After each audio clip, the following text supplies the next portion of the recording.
Hello students, I hope you all are back from your break. सब लोग वापस आ गए हैं?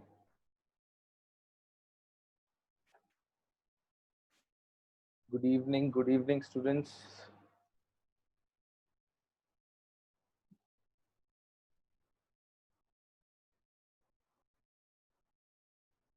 Good evening. आप में से कितने लोगों का आज पहला लेक्चर है? How many of you are today for the first time attending your classes?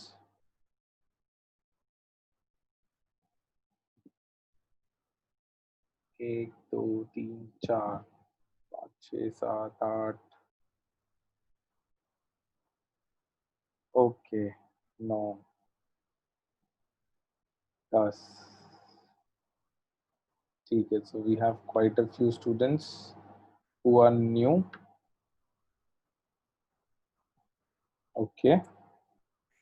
चलो, तो आई गेस अजीत सर ने आप लोगों को बता दिया होगा, बट फिर भी मैं बता देता हूँ कि जिन लोगों ने पहला लेक्चर मिस कर दिया था, जो आज सेकंड लेक्चर से अटेंड कर रहे हैं, एक बैकअप लेक्चर आप लोगों के लिए अरेंज कर दिया जाएगा.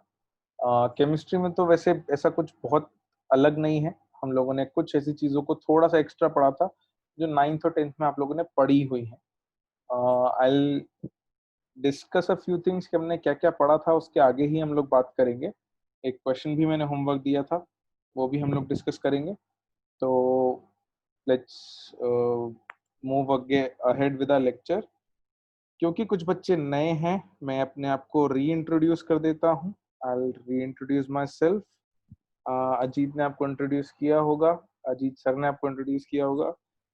He studied from IIT Bombay. Even I did. In fact, me and Ajit sir were in institute almost around the same time. I went there 2 years before. So my name is Ankit Gaur. I did my graduation and post graduation, both my BTech and MTech from IIT Bombay. And I've been teaching chemistry for more than 7 years now. और मैं आप लोगों को physical chemistry और inorganic chemistry पढ़ाऊंगा. हमारा जो पहला चैप्टर है, हम उसको इस नाम से पढ़ते हैं, मोल कॉन्सेप्ट. एनसीईआरटी से मैंने लास्ट लेक्चर में कुछ रीडिंग असाइनमेंट दिया था, हम उसके बारे में बात करेंगे. जिन लोगों की पहली क्लास है उनको असाइनमेंट आज करना रहेगा.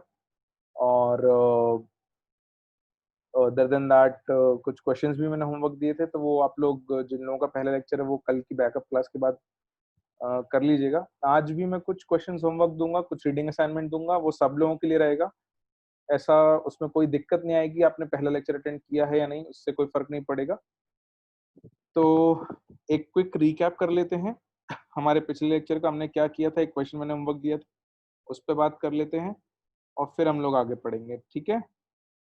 तो हम लोगों ने लास्ट लेक्चर में पढ़ना जो शुरू किया था, तो उन्हीं चीज़ों से पढ़ना शुरू किया था जो तुम लोगों ने पहले पढ़ी हुई हैं, कि मैटर क्या होता है, उसको क्लासिफाई मिक्सचर्स में, प्योर सब्सटेंसेस में कैसे करते हैं.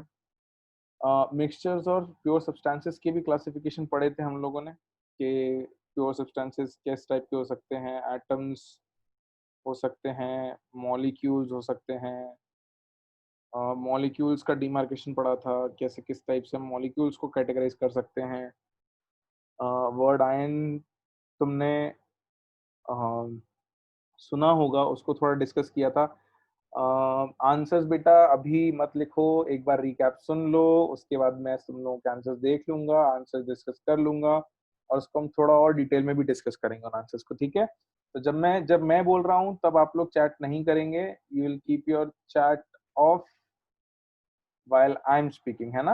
जब मैं आपसे पूछूंगा तब आप रिप्लाई करेंगे. ठीक है.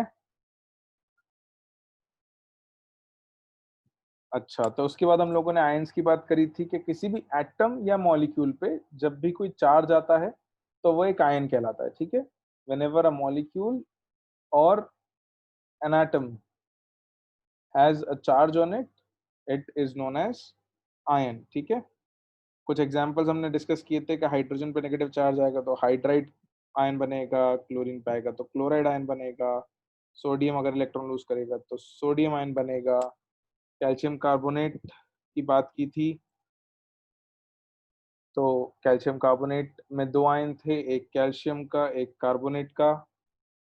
रितेश बेटा स्क्रीन ब्लर आई थिंक सिर्फ आपकी है, आपका नेट कनेक्शन का इशू होगा। यहाँ से आई डोंट थिंक सो कि स्क्रीन में ऐसा कुछ इशू है, because I think the screen is clear to other students. तो यहाँ तक हमने पढ़ा था। ये थोड़ी नई चीज हो सकती है, वैसे तो आप लोगों ने पढ़ी होती है, बट सिंबल क्या होते हैं एलिमेंट्स के, उनका रिप्रेजेंटेशन का एक मेथड होता है। एटॉमिक नंबर क्या होता है, मास नंबर क्या होता है, चार्ज कैसे लिखते हैं, कहाँ कहाँ लिखते हैं, और इससे हम number of protons, number of neutrons और नंबर ऑफ इलेक्ट्रॉन्स कैसे पता करते हैं। जिन लोगों ने क्लास मिस भी की थी उनको भी जब मैं एक एग्जांपल जो मैंने इन लोगों को होमवर्क दिया था वो डिस्कस करूंगा, तो ये चीजें क्लियर हो जाएंगी कि how do we find protons, electrons and neutrons in any atom और अ मॉलिक्यूल। तो ये क्वेश्चन था जो मैंने इन लोगों को होमवर्क दिया था कि अगर आपके पास ये चीजें हैं तो आप इनमें प्रोटॉन्स, न्यूट्रॉन्स और इलेक्ट्रॉन्स कैसे पता करेंगे। ठीक है, मैं इसके लिए आपको एक एग्जांपल आपको थोड़ा डिटेल में समझा दूंगा, उसका थोड़ा डायग्रामेटिक रिप्रेजेंटेशन भी बताऊंगा। वो इसलिए क्योंकि अगर आप एटम्स और मॉलिक्यूल्स को थोड़ा इमेजिन नहीं करेंगे तो आपको बहुत ज्यादा मैकेनिकल लगेगी पढ़ाई मोल कॉन्सेप्ट की, और आपको ना लॉजिक से आंसर निकालने में थोड़ी दिक्कत आएगी। और मोल कॉन्सेप्ट एक ऐसा चैप्टर है जो आप समझोगे अगर, है ना, अगर आप समझो सिर्फ, तो इसमें आपको फॉर्मूला रटने की जरूरत नहीं है। इनफैक्ट आपको कोई भी चीज रटने की जरूरत नहीं है, प्योर लॉजिक बेस्ड चैप्टर है। आप सिर्फ थोड़ा प्योर यूनिटरी मेथड यूज करोगे तो आंसर आएंगे। तो हम आंसर्स डिस्कस करते हैं, और उन आंसर्स में मैं आपको एक एटम का स्ट्रक्चर और उसमें कैसे लॉजिकली सोचना और इमेजिन करना है वो भी मैं समझाता हूँ। तो okay students, look on your screen, है ना।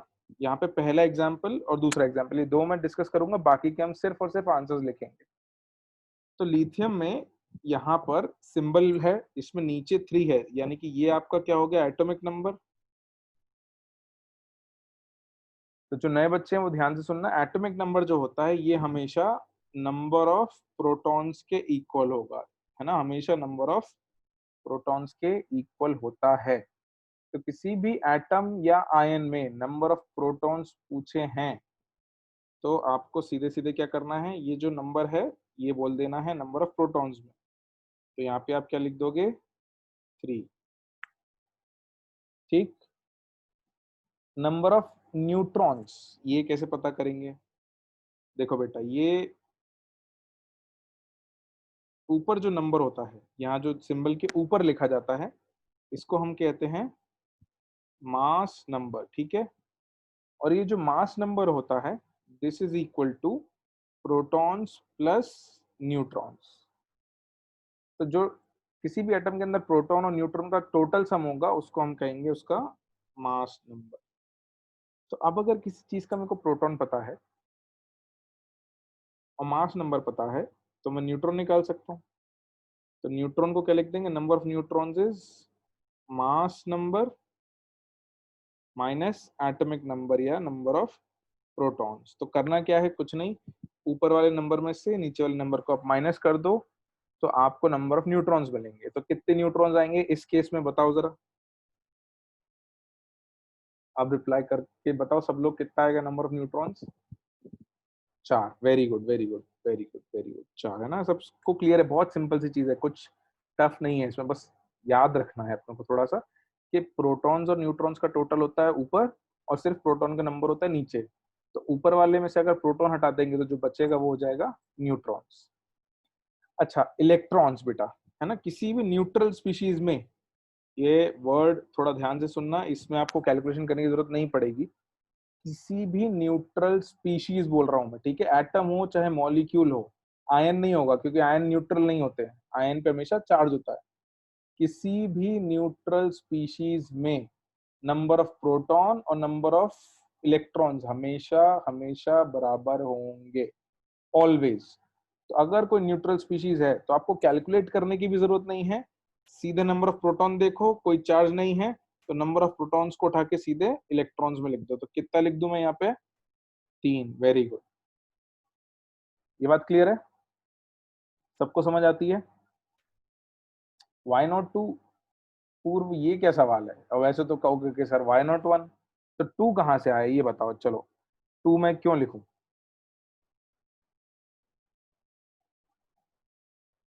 या चार क्यों नहीं लिखूं, मतलब तीन के आगे पीछे तो दो और चार भी लिख सकते हैं। पूर्व कुछ रीजन था आपका टू सोचने का, मेरे को बताओ एक बार, तो मैं उसको डिस्कस कर सकता हूँ। या बस तुमको ऐसा लग रहा था कि सर तीन ही क्यों बोला आपने सर, मतलब I don't like that number, ऐसा कुछ है क्या पूर्व? एटॉमिक नंबर माइनस चार्ज, बेटा चार्ज कहाँ है लिथियम पे? फॉर्मूला तो आपने सही लिखा है, एटॉमिक नंबर माइनस चार्ज होता है। लिथियम पे चार्ज कहाँ लिखा अपन ने? नहीं लिखा ना, लिथियम पे कोई चार्ज नहीं है। लिथियम पे चार्ज होता तो माइनस करते, ठीक है। ओके वेरी गुड, चलो अच्छा तुमने डाउट पूछा, मेरे को क्लियर नहीं हो रहा था कि टू नंबर तुमने कैसे सोचा था। तो ये तीन आ गया। अब अगला केस चार्ज वाला है। पूर्व ने फॉर्मूला ऑलरेडी बता दिया है, मैं आपको लिख देता हूं जो लोग नए हैं उनके लिए, कि इलेक्ट्रॉन का जो फॉर्मूला होता है, अगर किसी चीज पे चार्ज हो तो क्या करना है, एटॉमिक नंबर माइनस चार्ज उसका फॉर्मूला है। तो एटॉमिक नंबर माइनस चार्ज, या चलो मैं इस फॉर्मूले को बाकी सबके लिए भी नए फॉर्म में लिख देता हूं। अगर मान लो तुम्हारे पास प्रोटॉन्स हैं, तो तुम सीधे सीधे लिख सकते हो number of proton minus charge, ठीक है।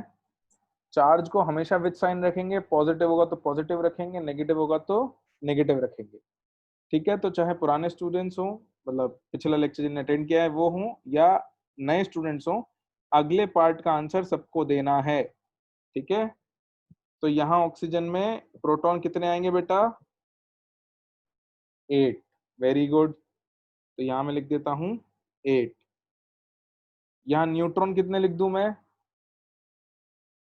न्यूट्रॉन भी 8 लिख दूं, तो 16 में से 8 को माइनस कर दूं, तो जो बचेगा वो आएगा 8, ठीक है। प्रोटॉन नीचे वाला number, number of atomic number के बराबर, और mass number minus atomic number जो है वो प्रोटॉन्स होगा। इलेक्ट्रॉन का जैसे न्यूट्रॉन होगा, इलेक्ट्रॉन का क्या करना है? 10 10 10 10, सही बात है। 8 किसने लिखा था बीच में? ठीक है 10, very good very good very good, okay okay okay okay, stop stop stop. Just to make it clear, अगर किसी का आंसर नहीं आया हो, अभी अपन ने कहा था number of proton minus charge, तो प्रोटॉन बेटा कितने लिखे अपन ने? 8, और चार्ज कितना है? 2 नेगेटिव या -2। तो कुछ नहीं करना है, सीधे सीधे 8 माइनस -2, ये आ जाएगा आपका आंसर 10, ठीक है। क्लियर है सबको? अब इसके नीचे के मैं सिर्फ आंसर्स लिख रहा हूँ, प्रोसेस सेम फॉलो करनी है। 19 20 18, सही बात है, सही आंसर है ना। पोटेशियम में प्रोटॉन्स हो गए 19, न्यूट्रॉन्स के लिए 39 में से 19 माइनस करोगे तो 20 आ जाएगा, और इलेक्ट्रॉन्स के लिए 19 में से चार्ज माइनस करना है, तो 19 माइनस 1 इज 18, ठीक है। 13 14 10, अगले वाले का आंसर भी आ गया लोगों का, मतलब किया तो होमवर्क लोगों ने, गुड। थोड़ा समझ में आता है रिस्पॉन्स इससे किस किसने होमवर्क किया है, वेरी गुड वेरी गुड। तो 13 14 और 10, ठीक है। ये तो हो गए आप लोगों के आंसर्स। जिन लोगों के आंसर्स गलत आए थे बाय चांस, तो आप लोग आंसर सही लिख लीजिए अपनी कॉपी में, करेक्ट करके नोट कर लीजिए।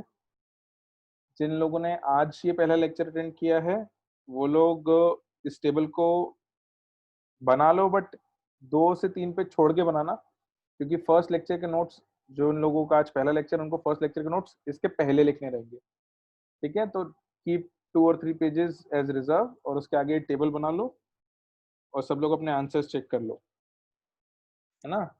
अच्छा, कितने लोगों के आंसर सारे सही आए थे? किस किस का आंसर सारे सही आ गए थे? 1 2 3 4 5 6 7 8 9 10, अरे बहुत सारे हैं भाई, बहुत ही अच्छा, गुड गुड। चलो सबने आंसर फिल कर लिए, आगे बढ़ सकते हैं अपन, है ना। आगे बढ़े, आगे की चीजें पढ़ें, कुछ नया पढ़ें।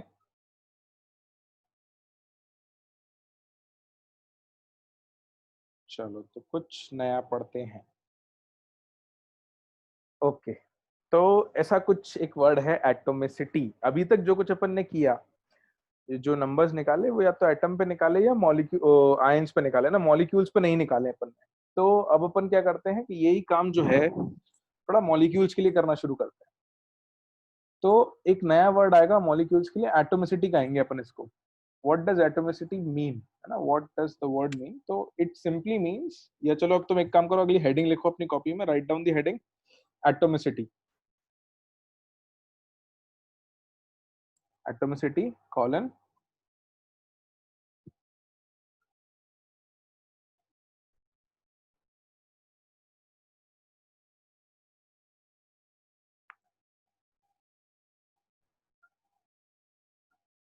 और उसमें लिखो it is the number of atoms in a molecule. किसी भी मॉलिक्यूल के अंदर जितने एटम होंगे वो उस मॉलिक्यूल की एटोमिसिटी कहलाएगी। एक एग्जांपल मैं बता रहा हूँ, उसके आगे के एग्जांपल्स के आंसर पहले तुम बताओगे, मैं सिर्फ कंफर्म करूंगा कि वो सही है या नहीं। तो एग्जांपल मैं तुम्हारे लिए ले लेता हूँ, मेरे लिए बहुत ही आसान काम है, O2। तो कितनी एटोमिसिटी लिख दूं इसकी? 2, है ना, 2। तो सर एक O2 के मॉलिक्यूल में 2 ऑक्सीजन के एटम होते हैं, एक O और एक और O। तो एटोमिसिटी 2, 2। चलो ठीक है। H2O की एटोमिसिटी क्या लिखेंगे?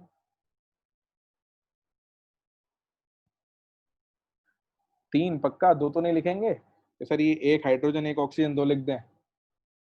3 ही लिखना है, हाँ, है ना, एक हाइड्रोजन एक और हाइड्रोजन ना, हाइड्रोजन 2 हैं और एक ऑक्सीजन, तो ये कितना हो गया? 3। Very good. थोड़े से बड़े एग्जाम्पल ले लेता हूँ, CH3COOH। और ग्लूकोज का फॉर्मूला याद है किसी को?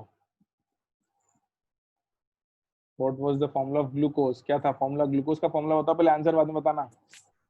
C6H12O6। Very good, C6H12O6। चलो इन दोनों के जरा अब नंबर एटोमिसिटी बताओ कितना होता है? CH3COH का एटोमिसिटी 8। अच्छा, CH3COH का नाम याद है किसी को? बचपन में पढ़ा होगा तुमने, acetic acid. Good good good good, चीजें याद हैं, याद हैं। तो पहले का आंसर 8 आ गया। दूसरे का आंसर बता रहे थे कुछ लोग, इथेनॉल नहीं कहते बेटा इसको, इथेनॉइक एसिड कह सकते हैं। दूसरे का आंसर 24। हाँ, दिख तो सही रहा है, 24 ही होगा।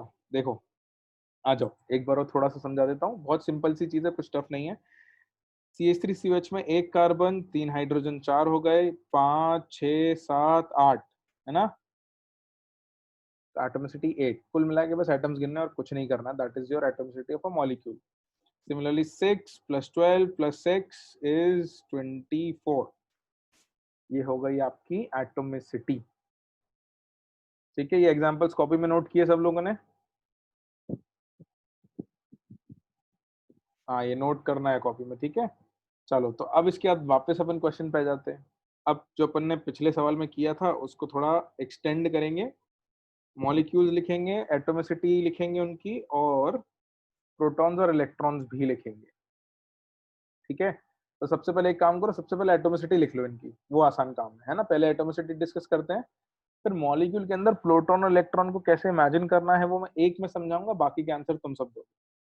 ठीक है, फिल इन एटोमिसिटी लिखो जरा, एटोमिसिटी कितनी कितनी आएगी? 4 एग्जाम्पल हैं, 2 3 2 4। पक्का? ये चार्ज से एटोमिसिटी पे कोई फर्क तो नहीं पड़ेगा? चार्ज वार्ज से कुछ फर्क पड़ेगा क्या सर? ये 2 नेगेटिव चार्ज लगा हुआ है, कुछ फर्क आएगा एटोमिसिटी पे? नहीं नहीं, बिल्कुल सही बात है। चार्ज से हमको कुछ लेना देना नहीं ना, सिर्फ एटम गिनना है। Very good. तो ऑक्सीजन में एटोमिसिटी 2, पानी में 3, water has atomicity 3, nitrogen has atomicity 2, and carbonate ion has atomicity 4। Atomicity को किस अल्फाबेट से रिप्रेजेंट कर सकते हैं बेटा? ऐसे नॉर्मली तुम कुछ यूज नहीं करते हैं, तुम कुछ रख लो बस, कोशिश करके एक्स मत रखना और ए मत रखना और जेड मत रखना। ए हम मास नंबर के लिए यूज करेंगे, जेड एटॉमिक नंबर के लिए यूज करेंगे, एक्स थोड़ा क्या वेरिएबल के लिए यूज कर लेते हैं, बाकी कुछ भी रख लो। हाँ, बिल्कुल सही बात है, एटम्स को चार्ज से कोई फर्क नहीं पड़ता, ठीक है। अच्छा, बाकी के आंसर मैं आपसे सुनूंगा, है ना। अब एक सेकंड रुक जाओ, मेरे को आपको एक डायग्राम बना के बताना है कि मॉलिक्यूल को कैसे इमेजिन करना है, उसके इलेक्ट्रॉन्स, प्रोटॉन्स और न्यूट्रॉन्स कैसे इमेजिन करने हैं। क्योंकि अभी तो ये चीजें आसान है ना, अब जब अपन एक मॉलिक्यूल की बात करते हैं तो आसान है, जब मॉलिक्यूल का नंबर बढ़ जाएगा, चीजें थोड़ी कॉम्प्लेक्स होंगी, तो एक इमेजिनेटिव पिक्चर होना जरूरी है। तो अपन O2 की बात कर लेते हैं ना। O2 में टोटल प्रोटॉन, इलेक्ट्रॉन और न्यूट्रॉन भी पूछे जाए तो कैसे बताएंगे? अच्छा चलो, मैं बताऊंगा तो सही, मुझे जरा बता दो तो तुम्हारे हिसाब से आना क्या चाहिए आंसर, फिर अपन चेक करेंगे। प्रोटॉन कितने आने चाहिए ऑक्सीजन में टोटल? अरे कोई तो 8 बोलो यार। 8 नहीं आ रहा क्या किसी का? अच्छा, आ रहा है, आ रहा है। चलो चलो देखते हैं। ठीक है, ठीक है, ठीक है। चलो देखते हैं 8 सही है कि 16 सही है, वो अपन बात करते हैं ना। रुको रुको रुको रुको रुको, ठीक है, समझ गया मैं बस देखना चाह रहा था कि कितना क्या आंसर आ रहा है किसी का। अरे पूर्व बेटा, देख लिया, कितनी बार लिखेगा एक ही बात को। अच्छा पूर्व, ये बताओ, प्रोनाउंस सही करो ना, पूर्व है नाम आपका?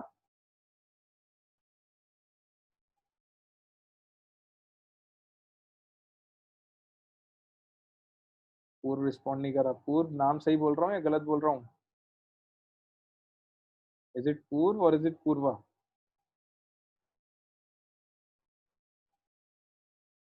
चलो ठीक है। ओके ओके ओके, चलो वापस वापस क्लास में, वापस क्लास में, देखो आ जाओ। अपन कुछ बातें डिस्कस कर रहे थे, तो अपन आ जाते हैं, अब थोड़ा डायग्राम बनाते हैं ना। देखो, ऑक्सीजन मॉलिक्यूल जब अपन बनाते हैं या O2 लिखते हैं, तो इसका मतलब क्या है? इसका मतलब है कि एक ऑक्सीजन दूसरे ऑक्सीजन के साथ जुड़ा हुआ है। There is one oxygen atom connected with another oxygen atom. One oxygen 8O16 connected with another oxygen atom 8O16, ठीक है। अब इसको लिखने का मतलब क्या है? बॉन्ड है, बॉन्ड्स के बारे में हम केमिकल बॉन्डिंग बात करेंगे, अभी हम मॉलिक्यूल की बात करते हैं। वो जुड़ा हुआ है, किसी तरीके से जुड़ा हुआ है, हमको इससे अभी मतलब नहीं है, हमको सिर्फ प्रोटॉन्स, इलेक्ट्रॉन, न्यूट्रॉन्स के अंदर।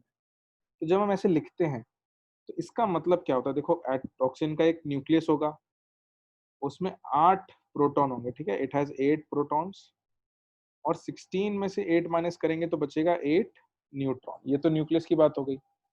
और क्योंकि इस ऑक्सीजन पे कोई चार्ज नहीं है, तो जितने प्रोटॉन है उतने ही इलेक्ट्रॉन होंगे। बेटा चैट नहीं करना है, रिप्लाई नहीं करना है, तो मैंने कह दिया है कि बॉन्ड्स की बात हम करेंगे, ठीक है। और इसके आसपास तुम लोगों ने एटम्स के डायग्राम पढ़े होंगे बचपन में, कि एटम ऐसा दिखता है, वैसा दिखता है, उसमें कुछ कुछ इलेक्ट्रॉन होते हैं। इसमें 8 इलेक्ट्रॉन है, तो 1 2 3 4 5 6 7 और 8। ये एक ऑक्सीजन का एटम ऐसा दिखेगा। और इसी के पास एक और ऑक्सीजन का एटम होगा, है ना, उसमें भी 8 प्रोटॉन, 8 न्यूट्रॉन,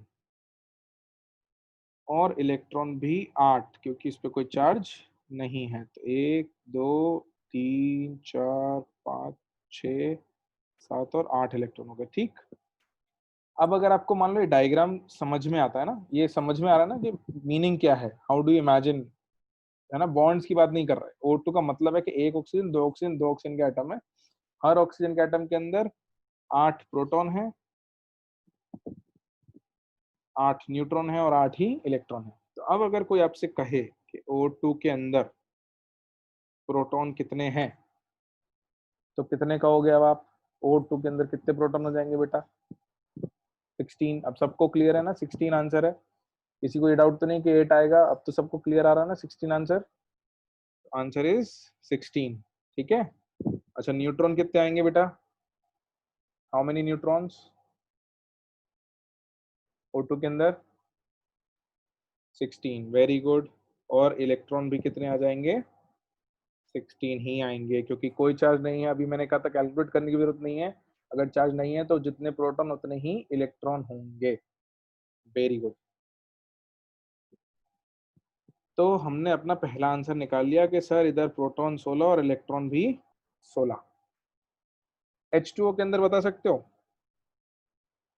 प्रोटॉन कितने आएंगे? अच्छा, एक सेकंड रुको, बस एक सेकंड रुको, एक काम करते हैं, इसको भी हम थोड़ा डिटेल में डिस्कस करते हैं, फिर हम आंसर्स पे आएंगे, क्योंकि इसमें थोड़ी सी नई चीज आ जाएगी। देखो, आ जाओ आ जाओ, एक सेकंड और रुक जाते हैं। कुछ लोगों ने आंसर दिए हैं, सही दिए हैं, इसमें कुछ बदल जाएगा, वो देख लेते हैं। देखो क्या बदलेगा, वो हाइड्रोजन के एटम में कुछ चीज थोड़ी अलग हो जाती है, नॉर्मल हमको जिसकी आदत होती है उससे। हाइड्रोजन इज 1H1 और 8O16, ठीक है। अपने पास ये तीन चीजें हो गई, और अब अपन इसमें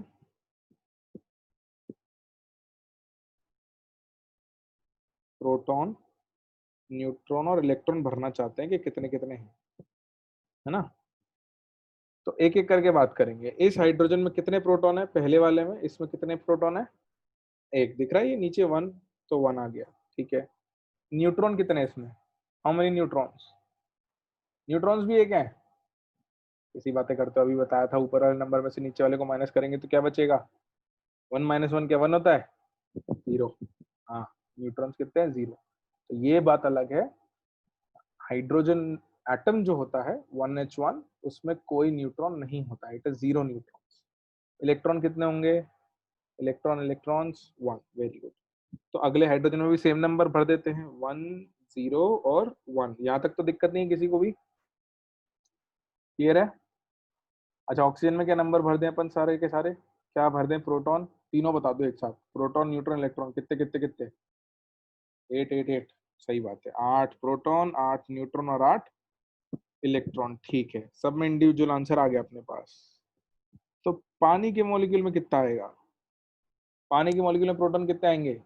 10, वेरी गुड। न्यूट्रॉन कितने आएंगे? 8। और इलेक्ट्रॉन कितने आएंगे? Electron electron 10 10 10, very good very good very good. बस ये दो एग्जाम्पल मेरे को बताने थे।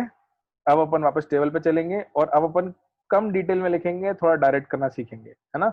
लेकिन समझ में आता है ना सबको मॉलिक्यूल पे कैसे निकालना है? क्लियर हुआ है ना? थोड़ा पहले से ज्यादा क्लियर हो गई होगी पिक्चर इमेजिनेशन में कि कैसे, क्यों सिर्फ नंबर्स ही तो नहीं है ना, उन नंबर्स का कुछ मतलब भी है। Good good good. तो यहाँ भी फिल कर देते हैं। अपने प्रोटॉन कितने आए थे? 10, और इलेक्ट्रॉन भी आ गए थे 10। N2 का आंसर कितना कितना आएगा? 14, और इलेक्ट्रॉन भी 14, वेरी गुड। 14 और 14, ठीक है। सिंबल 7N14 होता है। मैं आज आप लोगों के साथ और कुछ पीडीएफ शेयर करूंगा, और मैंने कल रीडिंग असाइनमेंट भी दिया था कुछ आप लोगों को पढ़ने के लिए एनसीईआरटी से, वो भी अपन अभी थोड़ी देर में उस पर बात करेंगे, क्वेश्चन डिस्कस कर लो उसके बाद। CO3 2-, इसका क्या, कितने प्रोटॉन भर दें, कितने इलेक्ट्रॉन भर दें? सिंबल में बता देता हूँ।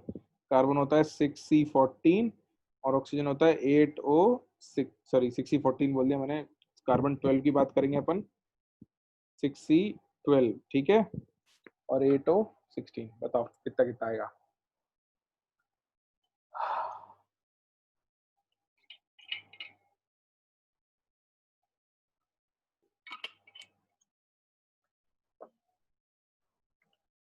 चलो, 30 और 32, सही है, गुड। जल्दी सीखते हो तुम, वेरी गुड वेरी गुड। चलो चलो चलो डिस्कस कर लेते हैं। एक कार्बन में 6 प्रोटॉन है, एक ऑक्सीजन में 8 है, ऐसे ऑक्सीजन अपने पास 3 है, तो टोटल 24। तो 24 3 ऑक्सीजन के और 6 एक कार्बन के, तो 24 + 6 इज 30। ये तो प्रोटॉन्स आ गए। इलेक्ट्रॉन्स के लिए भी फॉर्मूला लिखा था मैंने, प्रोटॉन्स माइनस चार्ज, तो प्रोटॉन्स 30 माइनस -2 इज 32। सबको क्लियर है? किसी को डाउट तो नहीं है? अच्छा, कितने लोगों ने ये सारे आंसर्स सही निकाले खुद से?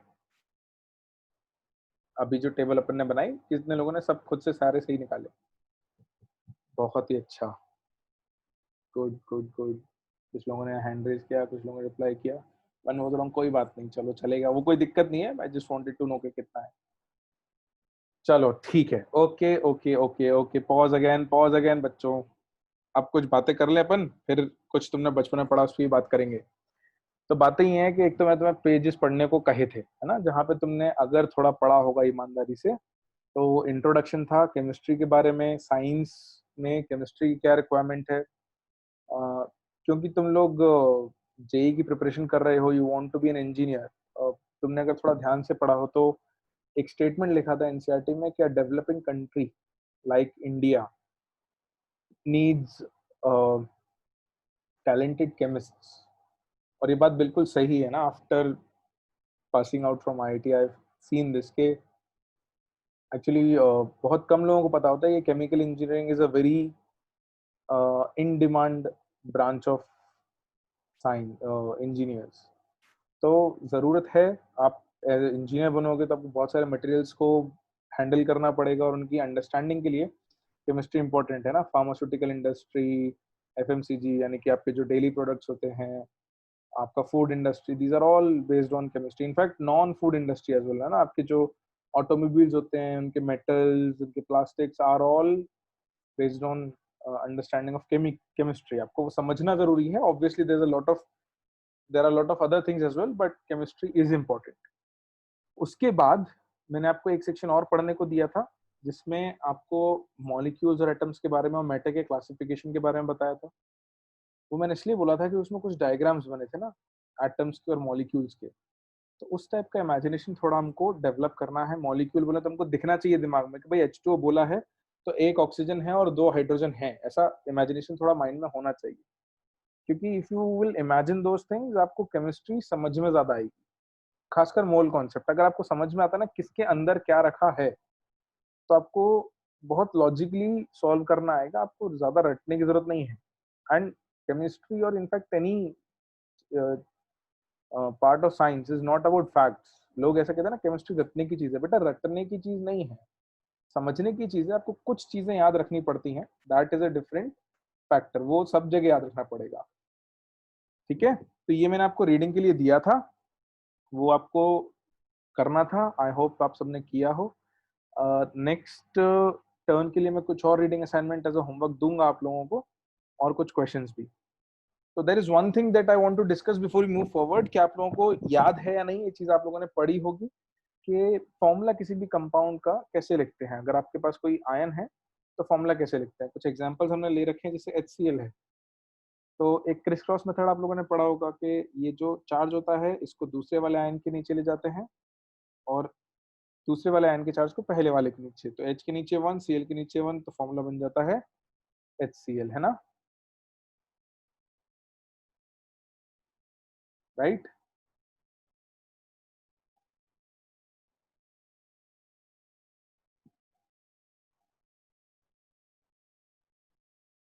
है ना, यही पढ़ा था।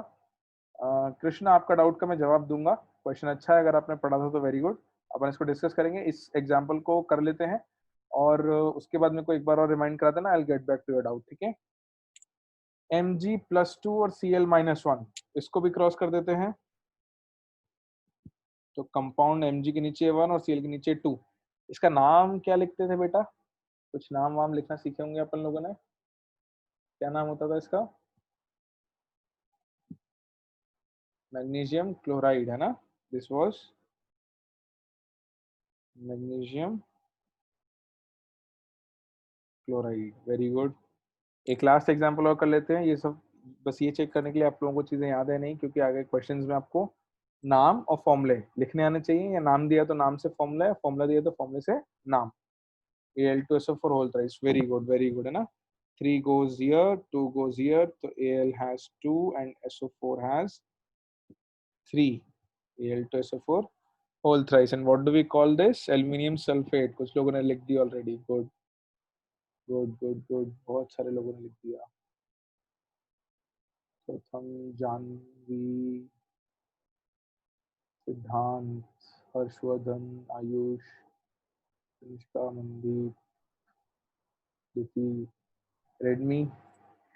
जहां तक हो सके अपने एक्चुअल नेम से आप लॉगिन करो, जिससे मेरे को थोड़ा पता रहेगा कि किसने किसने रिप्लाई किया, और वापस आप लोगों की जब क्लासेस स्टार्ट होंगी तो आप लोगों के नाम, अभी तो आप लोगों की शक्लें नहीं दिखती हैं मेरे को, बट आपके नाम याद रहेंगे, तो जब मिलोगे तब पता रहेगा ना कि कौन जवाब देता था क्लास में।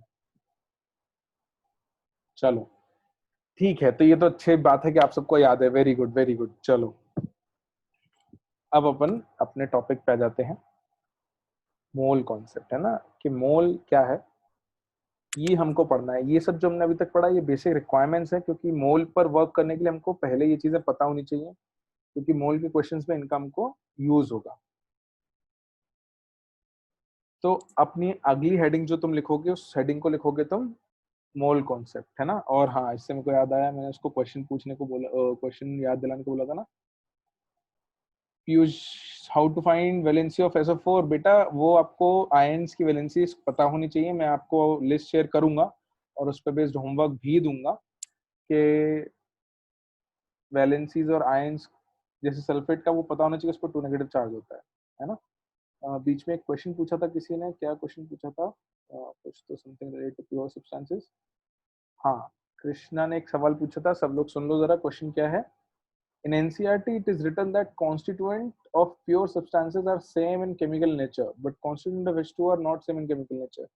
बेटा स्टेटमेंट सही लिखा है, इंटरप्रिटेशन का तरीका अलग है। देखो आपने क्या समझा जब उन्होंने कहा कि constituents are same in chemical nature, तो आपने सोचा हाइड्रोजन और ऑक्सीजन कॉन्स्टिट्यूएंट्स है। तो प्योर सब्सटेंस के कॉन्स्टिट्यूएंट्स हाइड्रोजन ऑक्सीजन नहीं है, ठीक है, अंडरस्टैंड दिस। मैं स्क्रीन पे लिख रहा हूँ, एक बार देख लो। जब हम H2O की बात करते हैं या वाटर की बात करते हैं, वाटर को हम कह रहे हैं प्योर सब्सटेंस, है ना, इसको हम कह रहे हैं प्योर सब्सटेंस।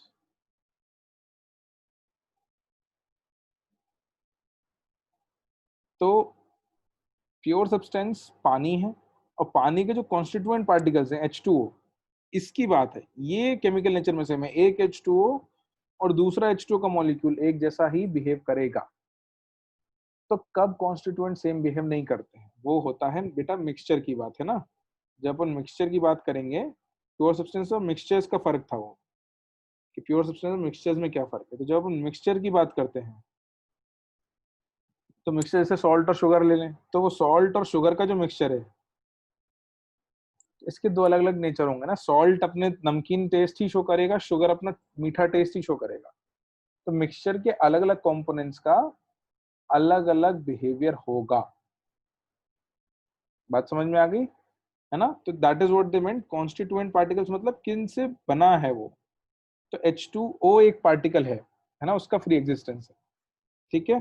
चलो अब अपन वापस मोल पे आ जाते हैं। मोल की बात कर रहे थे हम लोग कि मोल क्या है। तो हम लोगों ने बचपन में थोड़ा सा पढ़ा होगा कि 1 मोल is equal to 6.022 into 10 to the power 23 particles। और बहुत बेसिक तरीके से कहें तो एक्चुअली मतलब वही है। जैसे एक डजन कहने का मतलब होता है 12, वैसे ही 1 मोल कहने का मतलब होता है इतना नंबर, है ना। 6.022 into 10 to the power 23, this is the number of particles कभी भी किसी चीज का मोल कहा जाएगा। तो अब इसमें क्या, आई डोंट नो तुम लोगों के दिमाग में सवाल आया है नहीं आया, बट आना चाहिए, या चलो आना नहीं चाहिए बट आता है। जैसे मेरे दिमाग में आया था कि यार ये 6.022 into 10 to the power 23 कहाँ से आया। मतलब देना था तो अच्छा सा नंबर दे देते, सीधे सीधे 10 की पावर 23 लिख देते, अगर मन से ही सोचना था तो। और अगर मन से नहीं सोचा तो फिर ये कैसे आया। तो हम ये सब सीखेंगे, है ना। अब एक्चुअली तो क्या है कि ये नंबर आता तो हम लोग मतलब साइंटिस्ट्स ने जो पैरामीटर सेट किए उनके बेसिस पे ही ये नंबर आता है। तो फिर ये मन में आता है कि पैरामीटर जैसे क्यों सेट किए, इससे तो कैलकुलेशन मतलब मल्टीप्लिकेशन मुश्किल हो जाता है। तो ये भी हम समझेंगे कि एक्चुअली इससे मल्टीप्लिकेशन या कैलकुलेशन मुश्किल नहीं, आसान होता है, इसलिए ये नंबर लिया गया। कैसे आसान होता है ये हम आगे अपने चैप्टर में समझेंगे। तो अभी के लिए ये समझना है कि मोल इतना है, इसकी हिस्ट्री क्या है, क्यों ये नंबर आया, कैसे आया, ये सब का सब हम लोग समझेंगे, ठीक है। तो let's see what the word literally means, है ना। मोल का मतलब एक्चुअली वर्ड का क्या होता है, इट मींस हीप और पाइल, ठीक है। Look on your screens, the term was for the first time used by Oswald, और उसका लिटरल मीनिंग होता है हीप या पाइल। और इसकी डेफिनेशन जो है वो थोड़ी सी लंबी है। मतलब तो यही है कि 6.022 into 10⁻23 इज 1 मोल, ये इसका मतलब है। बट ये नंबर की डेफिनेशन या मोल की डेफिनेशन अलग है।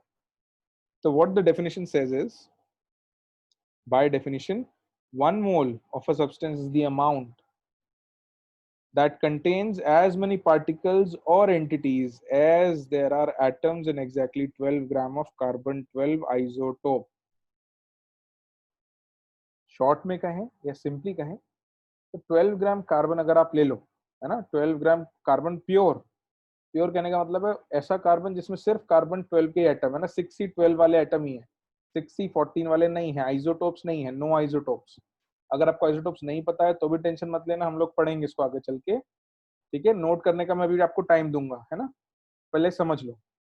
12 ग्राम कार्बन अगर आप लेते हो और उसमें अगर आप एटम्स की गिनती करते हो, हम एक्चुअली करेंगे नहीं कभी भी, बट अगर करते हो तो उसमें जितने पार्टिकल्स आएंगे उतने नंबर ऑफ पार्टिकल्स को हम एक मोल कहते हैं।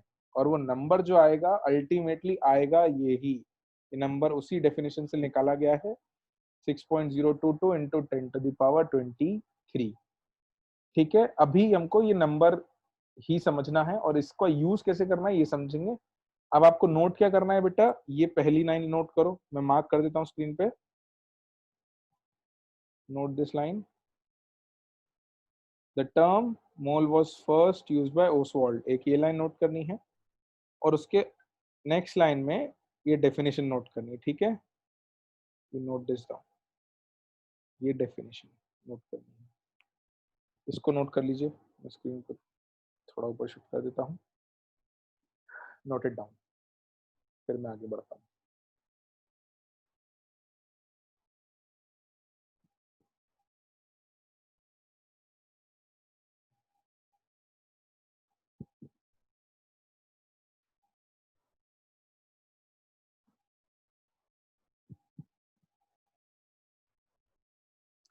और जब नोट हो जाए तो मेरे को रिस्पॉन्ड करके बता देना, तो हम लोग आगे बढ़ जाएंगे ना।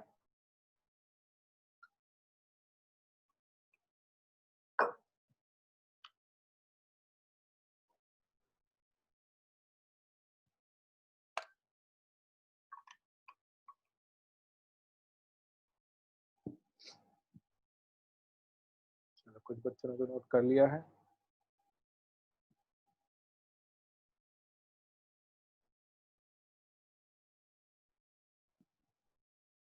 कर लो, मैं भी नहीं बढ़ रहा हूँ, I am waiting for others to finish it, है ना, नोट इट डाउन।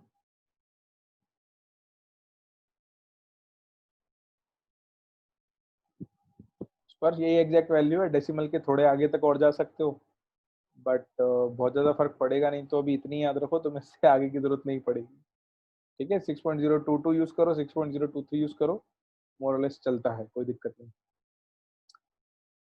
ठीक है।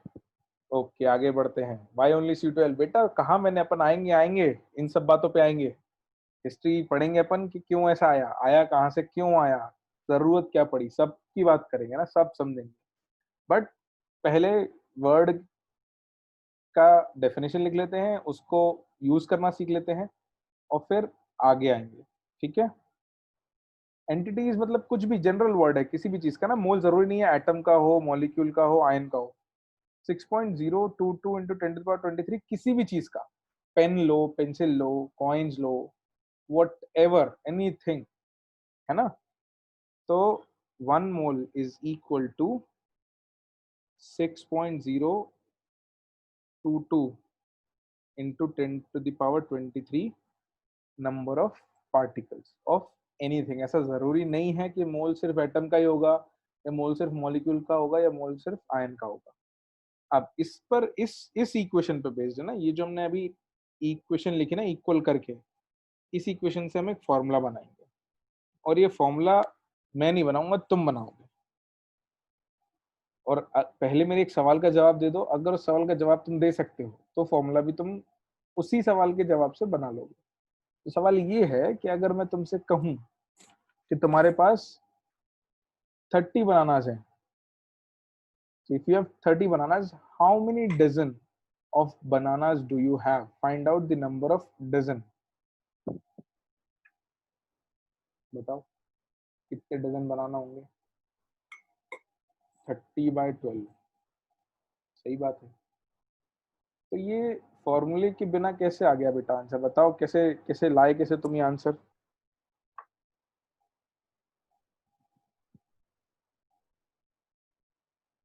लॉजिक क्या लगाया तुमने ये बताओ? यूनिटरी मेथड है ना। 1 डजन 12 होता है सर, तो एक्स डजन होगा 12 × x। तो उस पर अप्लाई कर दिया तुमने, है ना। बिल्कुल बिल्कुल, चलो चलो। तो मैं इसको लिख देता हूँ और हम क्या करेंगे, डजन को रिप्लेस करेंगे मोल से, ठीक है। अच्छा देखो, जो तुमने किया मैं उसको स्क्रीन पे लिख रहा हूँ, देखना यही सही लिख रहा हूँ या नहीं। तो तुमने कहा सर 1 डजन जो होता है वो होता है 12। तो सर एक्स डजन जो होगा वो हो जाएगा 12 × x। और इसकी वैल्यू आपने दे रखी थी 30, यानी नंबर ऑफ पार्टिकल्स। तो मैं इसको जनरल लिख देता हूँ, this is equal to number of particles, है ना। तो यहां से x क्या बन गया? x is number of particles by 12। यही बना था फॉर्मूला। तुमसे कोई कहेगा कि भाई डजन निकालने का फॉर्मूला बता दो, तो यही फॉर्मूला बोलेंगे अपन, है ना। ऐसे ही बोलेंगे। कभी लिखा था क्या पहले फॉर्मूला डजन का? सर जरूरत ही नहीं पड़ी। लिखा था क्या? हाँ। अच्छा, अब इसमें एक काम करो, डजन हटा देते हैं, है ना। Let's remove dozen. लॉजिक यही रहेगा, ठीक है, ध्यान देना। लॉजिक यही है, डजन की जगह हम क्या लिख देंगे? मोल। तो मोल लिखेंगे तो कुछ कुछ चीजें बदल जाएंगी। तो एक मोल जो है वो 6.022 × 10⁻23 होता है। तो एक्स मोल के लिए अपने को थोड़ी जगह ज्यादा लगेगी। एक्स मोल जो है वो हो जाएगा 6.022 × 10⁻23 तो नंबर ऑफ पार्टिकल्स का फॉर्मूला, सॉरी मोल का फॉर्मूला क्या बन गया? ये एक्स की जगह पर लिखेंगे नंबर ऑफ मोल्स, है ना। X is number of moles is equal to number of particles divided by कितना नंबर? एवोगेड्रोस नंबर, है ना। 6.022 × 10⁻23।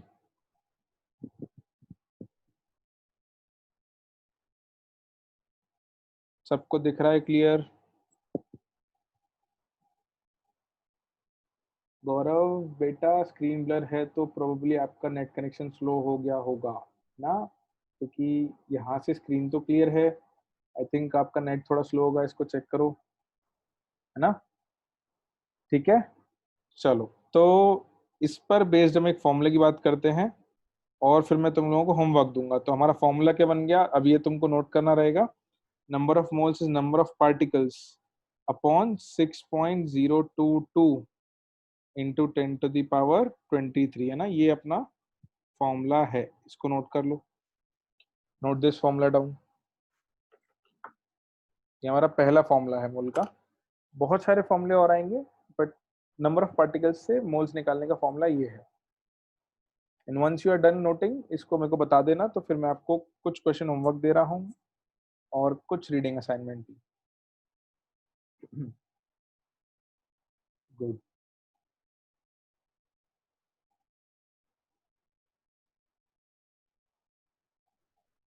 ठीक है, तो इस फॉर्मूले पे बेस्ड आपको ये 3 पार्ट्स हैं क्वेश्चन के, ये आपको करना है। आपको नंबर ऑफ मोल्स निकालने हैं, ये होमवर्क रहेगा। ये क्वेश्चन लिख लो, और मैं कुछ और रीडिंग के लिए भी होमवर्क दे रहा हूँ। Note this down.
नोट कर लिया सबने?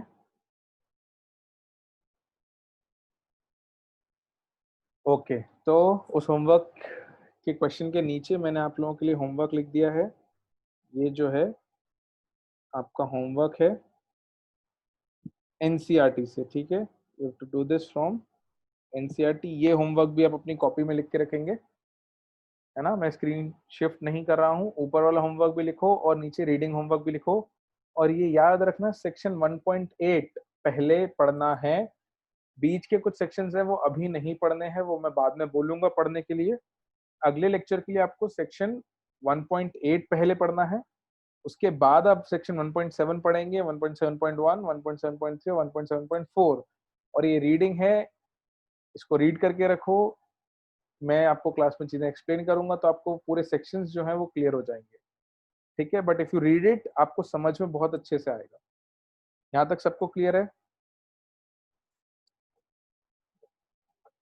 किसी को डाउट तो नहीं है किसी भी चीज में? मैं आप लोग को और भी कुछ चीजें होमवर्क के लिए व्हाट्सएप पे मैसेज कर दूंगा ग्रुप पे, है ना? I share a PDF of ions और उनके नाम क्या हैं, कॉमन आयंस क्या होते हैं, उनके नाम क्या होते हैं, उसकी पीडीएफ मैं आप लोगों के साथ शेयर कर दूंगा। वो पीडीएफ संभाल के रखिएगा। आगे क्वेश्चंस में उसकी जरूरत पड़ सकती है अगर आपको नहीं कोई आयन के बारे में या उसके नाम के बारे में नहीं पता होगा तो। बैकअप लेक्चर का मैसेज आपको आ जाएगा, व्हाट्सएप पे ही आएगा। अगले लेक्चर का, अगले वीक का शेड्यूल भी आपको व्हाट्सएप पे आ जाएगा। अभी विनय सर की क्लास का टाइम हो गया है, तो हाँ, मैं वैलेंसीज की पीडीएफ आपको भेज दूंगा। तो अभी विनय सर की क्लास का टाइम हो गया है, तो आज की क्लास अपन लोग यहीं पॉज कर लेते हैं। इसके आगे अपन लोग नेक्स्ट लेक्चर में पढ़ेंगे। तो आई होप मज़ा आया होगा। मुझे तो अच्छा लगा, आप लोगों के रिस्पॉन्सेज अच्छे से आते हैं, क्विकली आते हैं, तो मज़ा आता है पढ़ाने में। तो ठीक है बच्चों, मैं विनय सर को क्लास हैंड ओवर करता हूँ। एन्जॉय योर इवनिंग, है ना? मैथ्स लेक्चर अटेंड करो। फिर मिलते हैं अपन लोग नेक्स्ट वीक। और बैकअप लेक्चर में जो बच्चे आएंगे उनसे अपन लोग बैकअप में मिलेंगे। होमवर्क ज़रूर कर लेना, ठीक है? ज़्यादा होमवर्क नहीं है, आराम से। चलो, see you guys, bye, thank you so much, bye bye.